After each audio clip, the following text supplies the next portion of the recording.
This episode is brought to you by United Airlines. When you want to make the most of your vacation, book with United. They're an airline that cares about your travels as much as you do. United is transforming the flying experience with Bluetooth connectivity, screens, power at every seat, and bigger overhead bins to help fit everyone's bag. And with their app, you can skip the bag check line, get live updates, and more. Change the way you fly. Book your next trip today at united.com. Sephora stores are everywhere you are. So just pop in. When you need a brown lip to match your 90s playlist. A confidence boost before your interview? Or a last-minute gift for mom's birthday. There's always a Sephora near you. Just pop in. Use our store locator to find your local Sephora or Sephora at Kohl's. You know when you reach that age where everyone and their mother won't shut up about their credit scores, yet it seems like no one really understands what's so special about those 3 random numbers? That's because credit scores are meaningless, unless you have Credit Karma to show you how to use them. We use those 3 random numbers, plus your financial profile, to help you find your next opportunity. Like a more rewarding credit card, a game plan that helps you pay down debt faster, or a personal loan to help you save more on interest payments each month. Cha-ching! Download Intuit Credit Karma today to get started.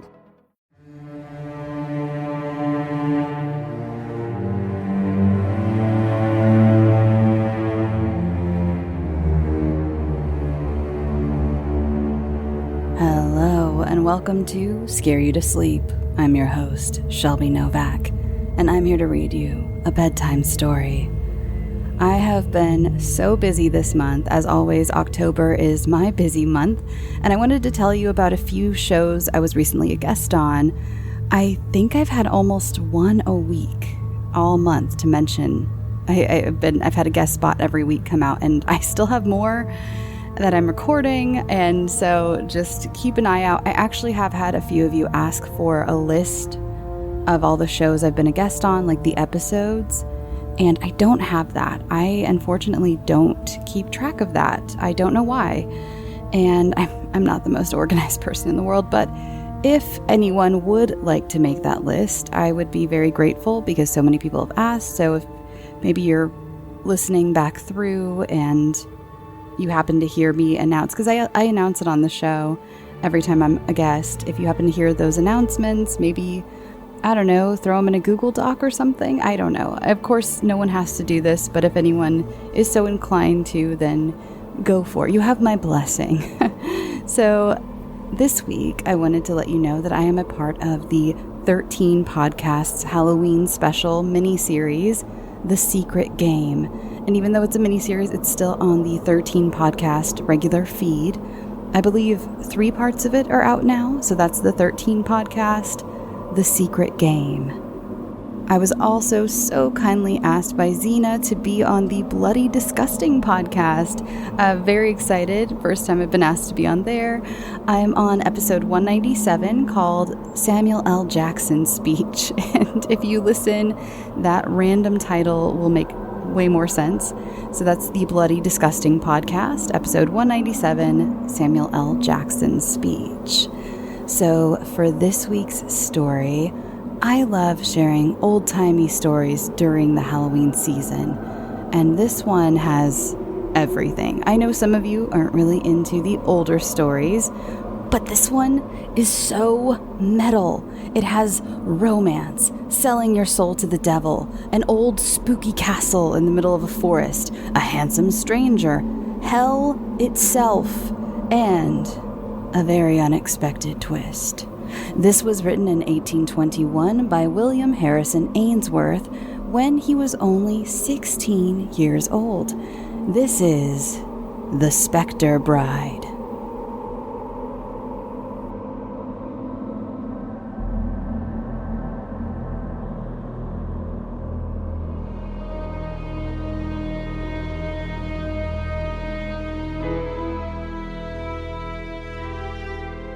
The castle of Ainsworth, at the close of the year 1655, was the resort of fashion and gaiety. The baron of that name was the most powerful nobleman in Germany, and equally celebrated for the patriotic achievements of his sons and the beauty of his only daughter. The estate of Ainsworth, which was situated in the center of the Black Forest, had been given to one of his ancestors by the gratitude of the nation and descended with other hereditary possessions to the family of the present owner. It was a castellated Gothic mansion, built according to the fashion of the times, in the grandest style of architecture, and consisted principally of dark, winding corridors and vaulted tapestry rooms, magnificent indeed in their size, but ill-suited to private comfort. From the very circumstance of their dreary magnitude, a dark grove of pine and mountain ash encompassed the castle on every side, and threw an aspect of gloom around the scene, which was seldom enlivened by the cheering sunshine of heaven. The castle bells rung out a merry peal at the approach of a winter twilight, and the warder was stationed with his retinue on the battlements to announce the arrival of the company, who were invited to share the amusements that reigned within the halls. The Lady Clotilda, the Baron's only daughter, had but just attained her 17th year, and a brilliant assembly was invited to celebrate the birthday. The large vaulted apartments were thrown open for the reception of the numerous guests, and the gaieties of the evening had scarcely commenced when the clock from the dungeon tower was heard to strike with unusual solemnity, and on the instant, a tall stranger, arrayed in a deep suit of black, made his appearance in the ballroom. He bowed courteously on every side, but was received by all with the strictest reserve. No one knew who he was, or whence he came, but it was evident from his appearance that he was a nobleman of the first rank, and though his introduction was accepted with distrust, he was treated by all with respect. He addressed himself particularly to the daughter of the Baron, and was so intelligent in his remarks, so lively in his sallies, and so fascinating in his address, that he quickly interested the feelings of his young and sensitive auditor.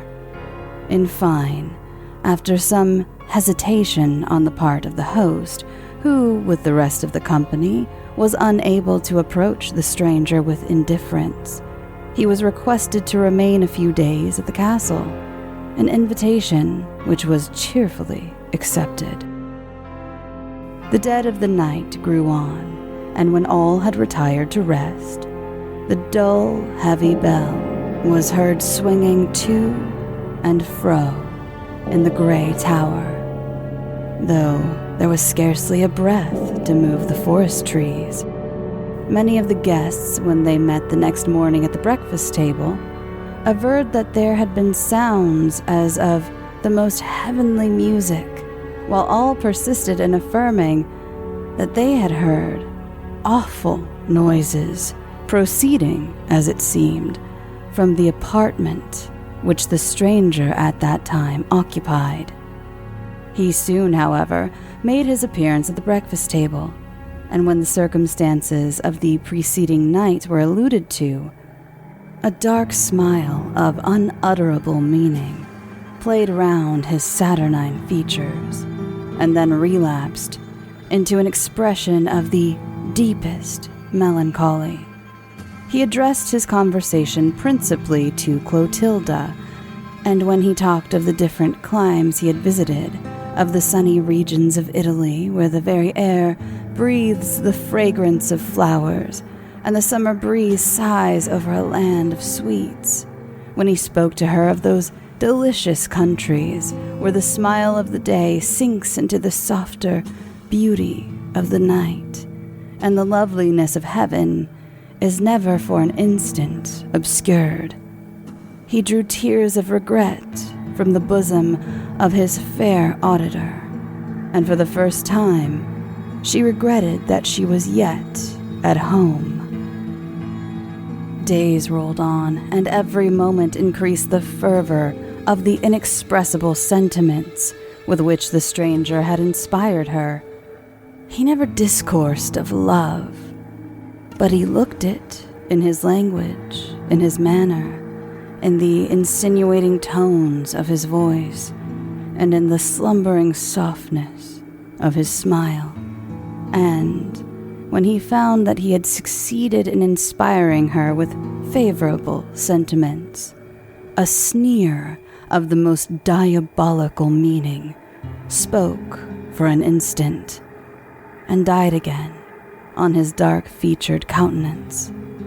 When he met her in the company of her parents, he was at once respectful and submissive, and it was only when alone with her, in her ramble through the dark recesses of the forest, that he assumed the guise of the more impassioned admirer. As he was sitting one evening with the Baron in the wainscoted apartment of the library, the conversation happened to turn upon supernatural agency. The stranger remained reserved and mysterious during the discussion, but when the Baron, in a jocular manner, denied the existence of spirits and satirically mocked their appearance, his eyes glowed with unearthly luster, and his form seemed to dilate to more than its natural dimensions. When the conversation had ceased, a fearful pause of a few seconds and a chorus of celestial harmony was heard pealing through the dark forest glade. All were entranced with delight, but the stranger was disturbed and gloomy. He looked at his noble host with compassion, and something like a tear swam in his dark eye. After the lapse of a few seconds, the music died gently in the distance, and all was hushed as before. The Baron soon after quitted the apartment and was followed almost immediately by the stranger. He had not long been absent when an awful noise, as of a person in the agonies of death, was heard, and the Baron was discovered, stretched dead along the corridors. His countenance was convulsed with pain, and the grip of a human hand was visible on his blackened throat. The alarm was instantly given. The castle searched in every direction, but the stranger was seen no more. The body of the Baron, in the meantime, was quietly committed to the earth, and the remembrance of the dreadful transaction recalled but as a thing that once was. After the departure of the stranger, who had indeed fascinated her very senses, the spirits of the gentle Clotilda evidently declined. She loved to walk early and late in the walks that he had once frequented, to recall his last words, to dwell on his sweet smile, and wander to the spot where she had once discoursed with him of love. She avoided all society and never seemed to be happy, but when left alone in the solitude of her chamber, it was then that she gave vent to her affliction in tears, and the love that the pride of maiden modesty concealed in public burst forth in the hours of privacy. So beauteous, yet so resigned was the fair mourner, that she seemed already an angel freed from the trammels of the world, and prepared to take her flight to heaven. As she was, one summer evening, rambling to the sequestered spot that had been selected as her favorite residence, a slow step advanced towards her. She turned round, and to her infinite surprise discovered the stranger. He stepped gaily to her side and commenced an animated conversation. "You left me," exclaimed the delighted girl, "and I thought all happiness was fled from me forever. But you return, and shall we not again be happy?" "Happy?" replied the stranger, with a scornful burst of derision. "Can I ever be happy again?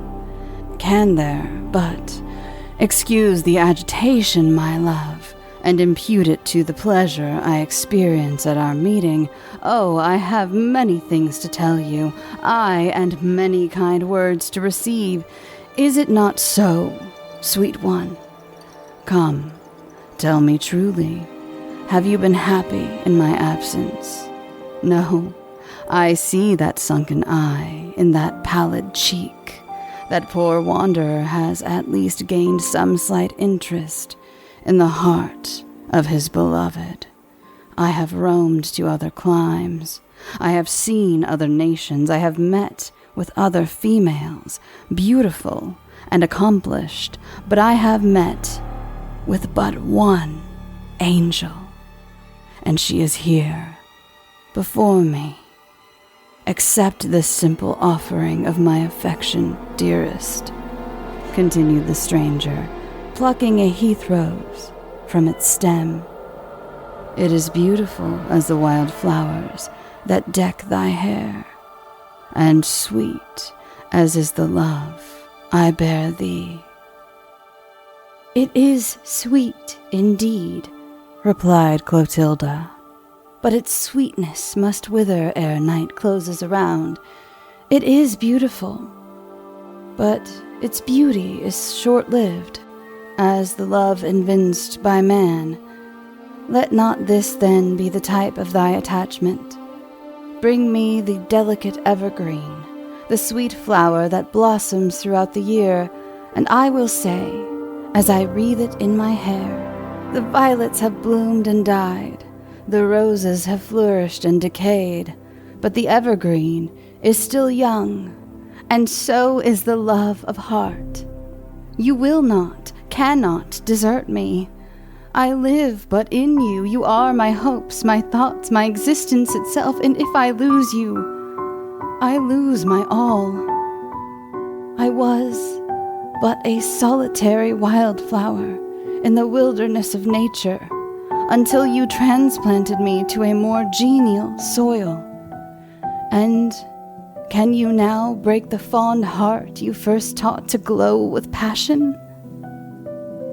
"Speak not thus," returned the stranger. "It rends to my very soul to hear you. Leave me, forget me, avoid me forever, or your eternal ruin must ensue. I am a thing abandoned of God and man, and did you but see the scared heart that scarcely beats within this moving mass of deformity, you would flee me, as you would an adder in your path. Here is my heart. Feel how cold it is. There is no pulse that betrays its emotions, for all is chilled and dead as the friends I once knew." "You are unhappy, love, and your poor Clotilda shall stay to succor you. Think not I can abandon you in your misfortunes. No, I will wander with thee through the wide world and be thy servant, thy slave, if thou wilt have it so. I will shield thee from the night winds, that they blow not too roughly on thy unprotected head. I will defend thee from the tempest that howls around. And though the cold world may devote thy name to scorn, though friends may fall off, and associates wither in the grave, there shall be one fond heart who shall love thee better in thy misfortune, and cherish thee, bless thee still." She ceased, and her blue eyes swam in tears, as she turned it glistening with affection towards the stranger. He averted his head from her gaze, and a scornful sneer of the darkest, the deadliest malice passed over his fine countenance. In an instant, the expression subsided. His fixed, glassy eye resumed its unearthly chillness, and he turned once again to his companion. "It is the hour of sunset," he exclaimed. "The soft, the beauteous hour, when the hearts of lovers are happy, and nature smiles in unison with their feelings. But to me, it will smile no longer. Ere the morrow dawns, I shall very far from the house of my beloved, from the scenes where my heart is enshrined as in sepulchre. But must I leave thee, dearest flower of the wilderness, to be the sport of a whirlwind, the prey of the mountain blast? No, we will not part, replied the impassioned girl. Where thou goest, will I go. Thy home shall be my home, and thy God shall be my God. Swear it, resumed the stranger, wildly grasping her by the hand. Swear to the fearful oath I shall dictate. He then desired her to kneel, and holding his right hand in a menacing attitude towards heaven, and throwing back his dark raven locks, exclaimed in a strain of bitter imprecation, with the ghastly smile of an incarnate fiend, "May the curses of an offended god," he cried, "haunt thee, cling to thee forever in the tempest and in the calm, in the day and in the night, in sickness and in sorrow, in life and in death. Shouldst thou swerve from the promise thou hast here made to be mine, may the dark spirits of the damned howl in thine ears the accursed chorus of fiends. May the air rack thy bosom with the quenchless flames of hell. May thy soul be as the lazar house of corruption, where the ghost of departed pleasure sits enshrined, as in a grave where the 100-headed worm never dies, where the fire is never extinguished. May a spirit of evil lord it over thy brow and proclaim as thou passest by, "This is the abandoned of God and man." May fearful specters haunt thee in the night season. May thy dearest friends drop day by day into the grave and curse thee with their dying breath. May all that is most horrible in human nature, more solemn than language can frame or lips can utter, may this, and more than this, be thy eternal portion, shouldst thou violate the oath that thou hast taken. He ceased, hardly knowing what she did. The terrified girl acceded to the awful adjuration and promised eternal fidelity to him, who was henceforth to be her lord. This is what you do when you've just found that statement handbag on eBay and you want to build an entire wardrobe around it. You start selling to keep buying. Yep, on eBay. Over that all-black everything phase? List it and buy all the color. Feeling more vintage than ever? It's out with the new and in with the pre-loved. Next thing you know, you've refreshed your wardrobe basically without spending a dime. Yeah, eBay, the place to buy and sell new, pre-loved, vintage, and rare fashion. "Spirits of the damned, I thank thee for thine assistance," shouted the stranger. "I have wooed my fair bride bravely. She is mine, forever. I, body and soul, both mine in life and mine in death. What, in tears, my sweet one, ere yet the honeymoon is past? Why, indeed, thou hast cause for weeping, but when next we meet, we shall meet to sign the nuptial bond." He then imprinted a cold salute on the cheek of his young bride, and, softening down the unutterable horrors of his countenance, requested her to meet him at 8 o'clock on the ensuing evening in the chapel adjoining to the castle of Ainsworth. She turned round to him with a burning sigh, as if to implore protection from himself, but the stranger was gone. On entering the castle, she was observed to be impressed with deepest melancholy. Her relations vainly endeavored to ascertain the cause of her uneasiness, but the tremendous oath she had sworn completely paralyzed her faculties, and she was fearful of betraying herself by even the slightest intonation of her voice or the least variable expression of her countenance. When the evening was concluded, the family retired to rest, but Clotilda, who was unable to take repose from the restlessness of her disposition, requested to remain alone in the library that adjoined her apartment. All was now deep midnight.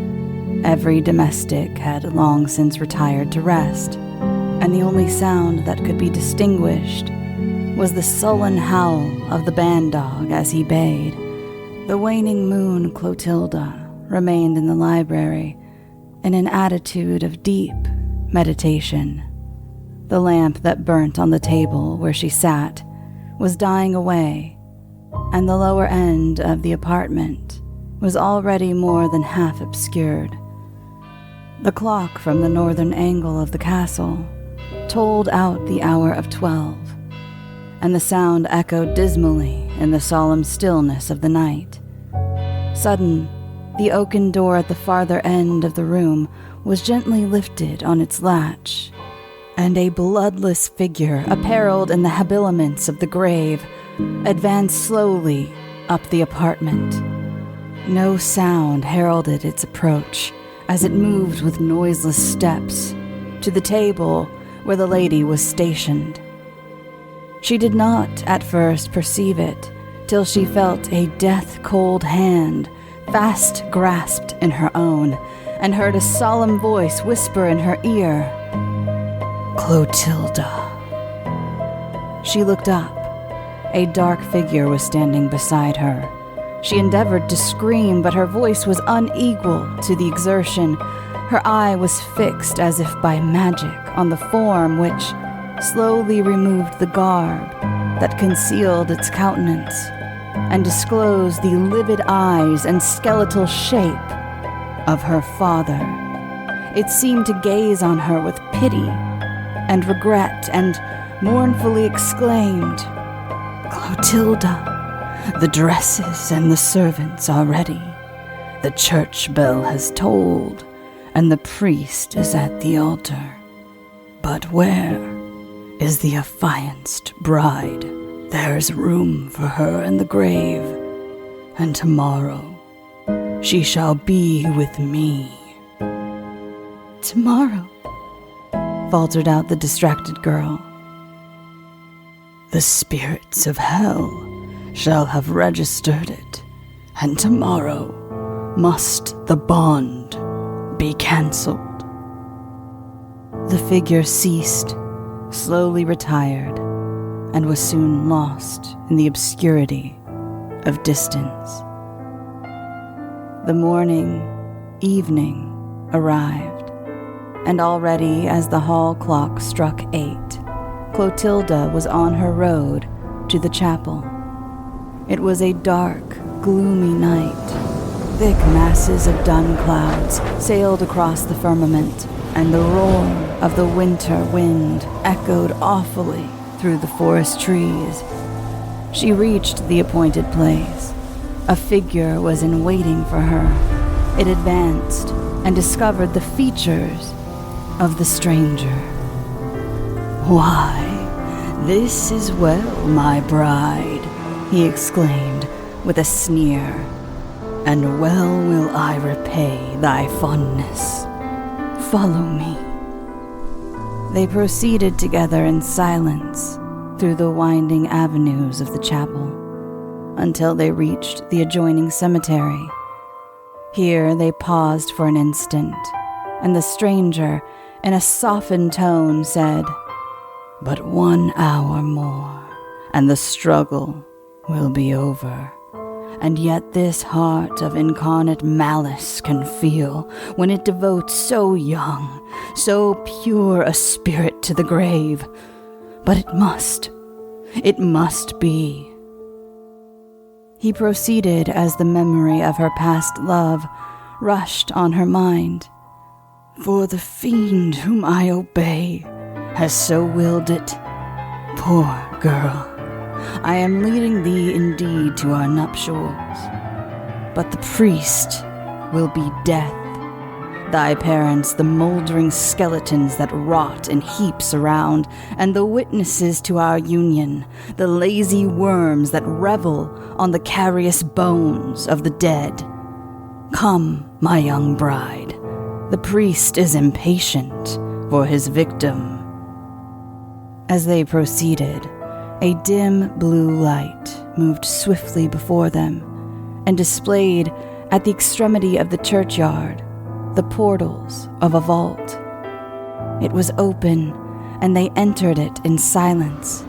The hollow wind came rushing through the gloomy abode of the dead, and on every side were piled the moldering remnants of coffins, which dropped piece by piece upon the damp mud. Every step they took was on a dead body, and the bleached bones rattled horribly beneath their feet. In the center of the vault rose a heap of unburied skeletons, whereon was seated a figure too awful even for the darkest imagination to conceive. As they approached it, the hollow vault rung with a hellish peal of laughter, and every moldering corpse seemed endued with unholy life. The stranger paused, and as he grasped his victim in his hand, one sigh burst from his heart. One tear glistened in his eye. It was but for an instant the figure frowned awfully at his vacillation and waved his gaunt hand. The stranger advanced. He made certain mystic circles in the air, uttered unearthly words, and paused in excess of terror. On a sudden, he raised his voice and wildly exclaimed, "Spouse of the spirit of darkness, a few moments are yet thine, and thou mayest know to whom thou hast consigned thyself. I am the undying spirit of the wretch who cursed his Savior on the cross. He looked at me in the closing hour of his existence, and that look hath not yet passed away. For I am cursed above all on earth. I am eternally condemned to hell, and I must cater for my master's taste, till the world is parched as is a scroll, and the heavens and the earth have passed away. I am he of whom thou mayest have read, and whose feats thou mayest have heard. 1,000,000 souls has my master condemned me to ensnare, and then my penance is accomplished, and I may know the repose of the grave. Thou art the 1,000th soul that I have damned. I saw thee in thine hour of purity, and I marked thee at once for my home. Thy father did I murder for his temerity, and permitted to warn thee of thy fate. And myself have I beguiled for thy simplicity. Ah, the spell works bravely, and thou shalt soon see, my sweet one, to whom thou hast linked thine undying fortunes. For as long as the seasons shall move on their course of nature, as long as the lightning shall flash and the thunders roll, thy penance shall be eternal. Look below and see to what thou art destined." She looked. The vault split in 1,000 different directions. The earth yawned asunder, and the roar of mighty waters was heard.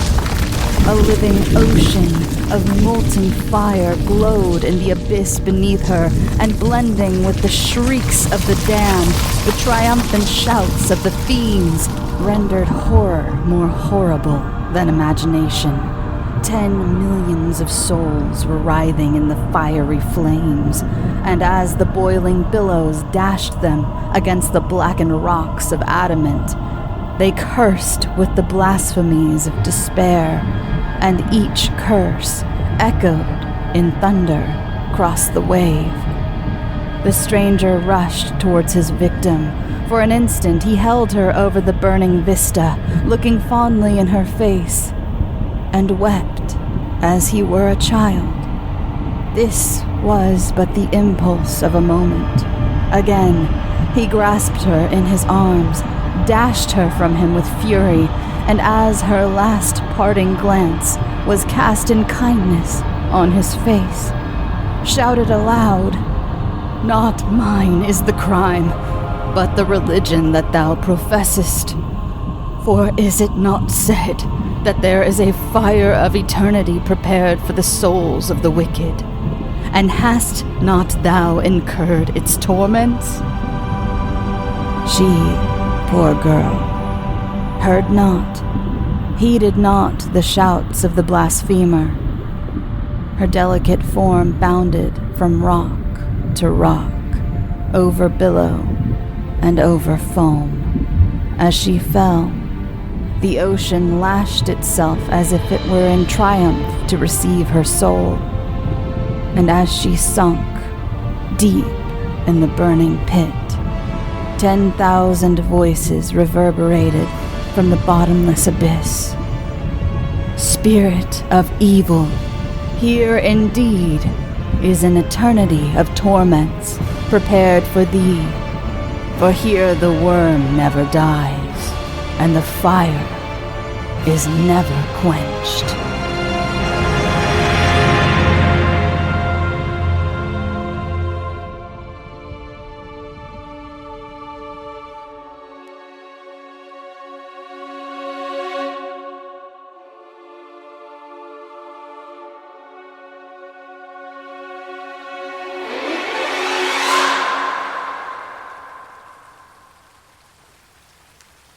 Thanks for listening, and thank you to my author this week, William Harrison Ainsworth, wherever you may be.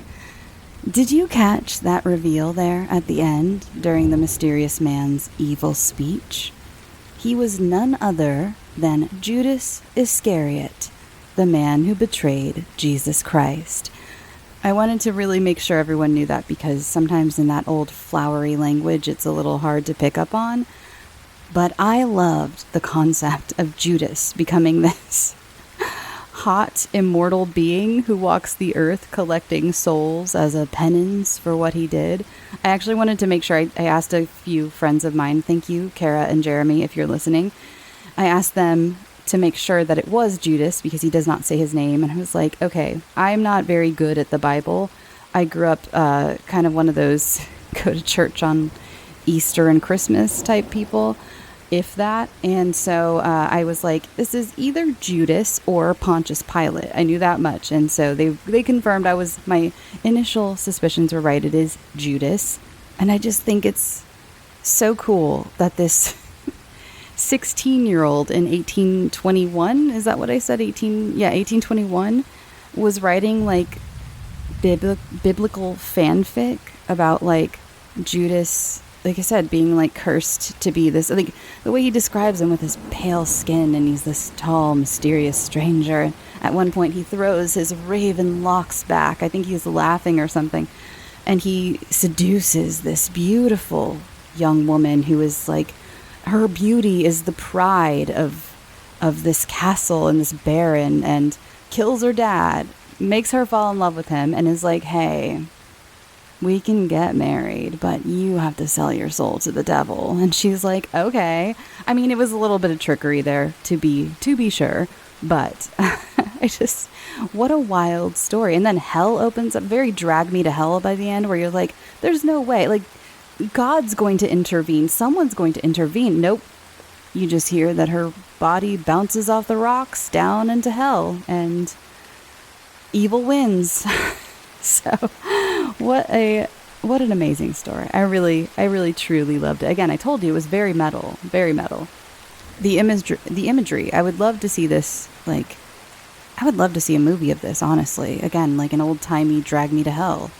It's like, it's got the black forest and the castle and the howling winds of winter and the bells and the hot guy and the hot girl and the the dad, his corpse reanimating and coming and being like, hey, you fucked up. It didn't even feel like he was warning her. It was more like, see you soon, you know? So the crypt, they go into the crypt with all the bodies everywhere. There's like corpses and bones and shit everywhere, like coffins, and just like the ultimate Halloween gothic imagery. It's the only thing it was missing was like bats, I guess, maybe a crow or a raven or two, but other than that, it had everything.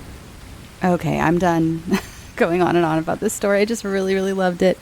You can find the show on social media at Scary to Sleep on Instagram, Twitter, and Facebook. You can find me personally on Instagram and Twitter at Shelby B. Novak if you'd like to follow me there. I really do appreciate when you follow me on Instagram.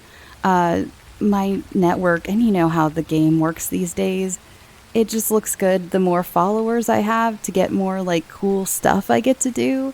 And I like doing cool stuff. It's honestly not even necessarily money stuff. It'll just be like cool experiences I get to have or people I get to meet. So I really appreciate it when you follow the show on, especially, it seems like that people mostly pay attention to Instagram numbers these days. So again, Instagram at Scary to Sleep or at Shelby B. Novak. So thank you so much for those of you who have followed and who will be following.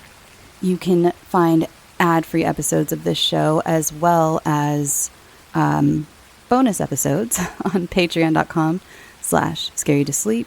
And there's also, oh, by the way, speaking of bonus episodes, this one's not Patreon exclusive, but there is a guided nightmare that came out before this episode that I came out with. It was Thursday evening, I believe, and it is Funeral Parlor Part 1. Part 2 will be out next week. Very excited about it. I really like the story I've created, the backstory of this funeral parlor. It's something that I liked so much that I've thought about maybe possibly turning it into its own regular story. For those of you who aren't that into the guided nightmares, let me know if you'd, once they're both out, if it seems like something you'd like me to flesh out a little more. And if you have a story you'd like featured on Scary to Sleep, or you'd like me to consider featuring, you can send it to scarytosleep@gmail.com. This has been a busy month, so if you have sent in stories, don't worry, I am about to buckle down and choose my next big batch. The only reason I haven't is because Halloween season, I kind of have a set type of stories I've come out with. Of course, next spooky season, if you have something that's very Halloween specific, feel free to send that, and make sure you put that in the subject line, like, this is a Halloween story, lady. Or like Christmas time, I already have one that I saw in my file that is more like Christmas related, so I'm going to check that out before Christmas. But I'm always happy to throw one in. But you know, spooky season is usually the kids episode, a couple guided nightmares. I do like an old-timey one like this, and this year there will be an Araceli. It will be out next week, and thank you so much for being so patient with me last year. I couldn't come out with another one. All of you by now know the reason. I don't need to go into that again.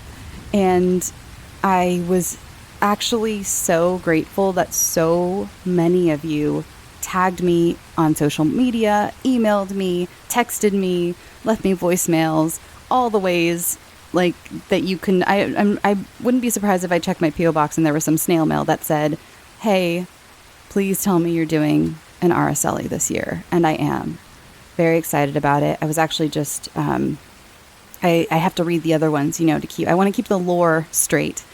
I'm not immune to plot holes, but I want to try to keep out as many plot holes as I can, keep the story and the lore all copacetic. And I think you'll all be very excited to see the adventures that Araceli and her friends get into this year.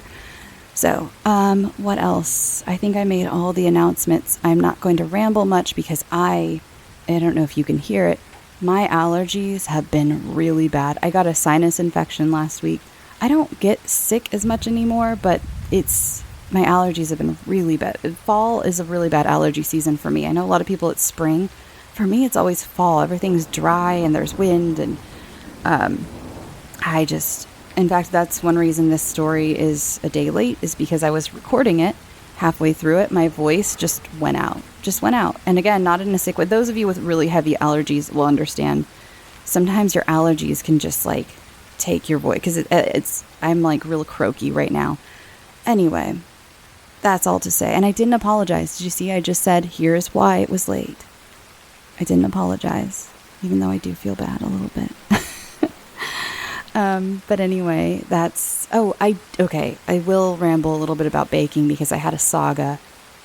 So I made some caramel because I bought some green apples and I was like, these would be so good with homemade caramel. And the last time I made homemade caramel went beautifully. They were amazing. I had even like walked to the store to grab a green apple to dip in the caramel I had, because it was like leftover from making millionaire shortbread bars. And so I was like, gonna make caramel. Made it, overcooked it. It burned a little bit.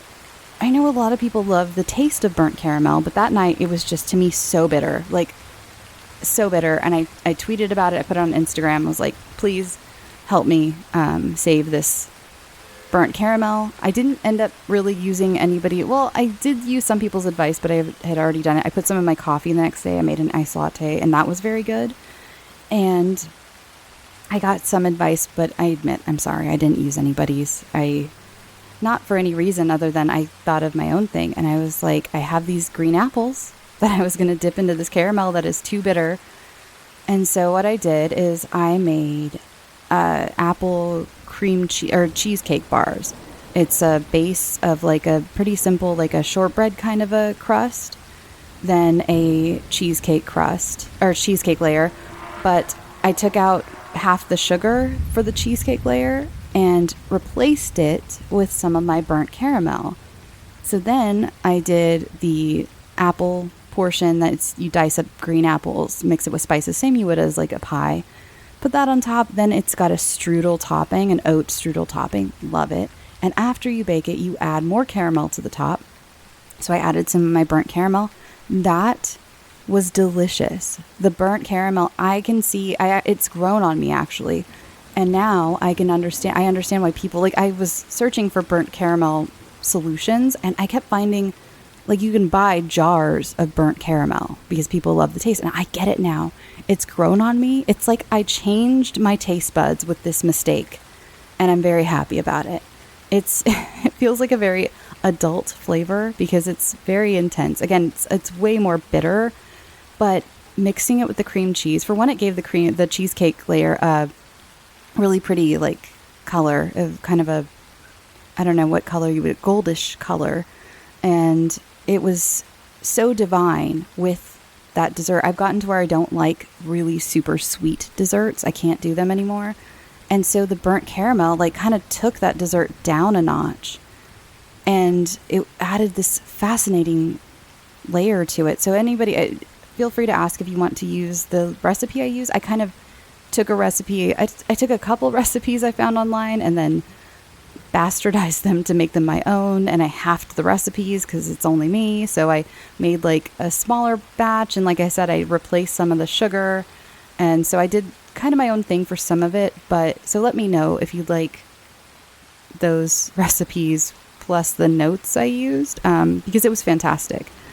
It was a very happy accident. I'm so glad I burnt that caramel. So that was a baking win. First, it was a baking horror because I hate wasting food. I hate messing up a whole batch of something. And I was like, this is a whole batch of caramel. It wasn't a huge batch, but still, it's still upsetting. And I was not about to throw it out. It was kind of like, I'm going to learn to like this, or I'm going to figure out how to incorporate it into something. And I kind of did both. So happy end for happy fall. I don't know. It's a happy ending. Happy fall ending. It's an autumn caramel miracle. I don't know what I'm saying anymore. I have so many allergy meds in my system. Okay, I'm going to go, and I hope you're having a wonderful fall season. My fellow allergy sufferers, I have all the empathy for you because same girl. Same. So go make some homemade hot chocolate. I just did that this week as well. Made some homemade hot chocolate. So good. It's basically cocoa powder, sugar.